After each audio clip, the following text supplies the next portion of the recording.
Usuku uLwesihlanu mhla ka-24 kuJulayi 2026. Ake sikhele phezulu izindaba ezithe zagqama eqenjini i-IFP.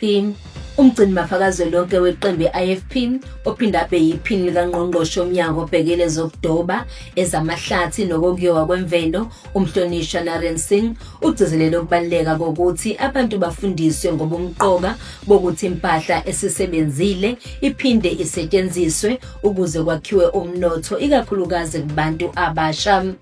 Umhlonishwa Singh ubethula inkulumo emcimbini wePolico 2026 Annual Review Member.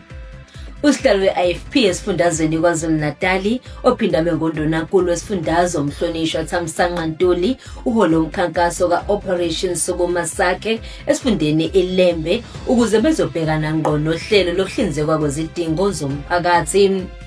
Umphemba uqale usuku ngokuyobona umsebenzi owenziwa ngabantu abasha eplazini edlela phezulu kwaDukuza.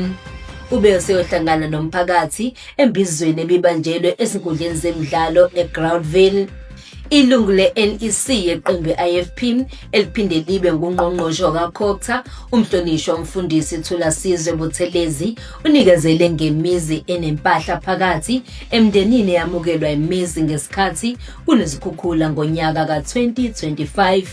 Umasipala oholwa iqembu i-IFP uMfolozi ngaphansi kobuholi bemeya uKhansela Xolani Bhengu wemukele amaloli amanzi amane avela kumasipala wesifunda iKing Cetshwayo oholwa umhlonishwa umeya uKhansela Sikhumbuzo Dlamini weqembu i-IFP. Iphini lemeya kamasipala wesifunda iKing Cetshwayo uNkosazana Philile Xulu uthi umasipala semfolozi iwona oswele kakhulu amanzi, ingakho uzothola amaloli amanzi angu-18 ukuze alekelele kulesi sikhalo samanzi emphakathini. Imeka kamasipala oholwa iqembu i-IFP inkosi Langalibalele Local Municipality uKhansela Mtotozi Miyeza uhambele indawo yaseChivli eyonikeza abantu izinsiza ababezicelile ukuze bakwazi ukuziphilisa. Kule ndawo bekuhlangene izigceme ezahlukene. Abanye abantu babecele izimbuzi, izinkukhu zenyama, izinkukhu zamaqanda kanye nokudla kwazo, izingodo nocingo lokubiya, imishini yokugunda utshani kanjalo nemishini yokuthunga.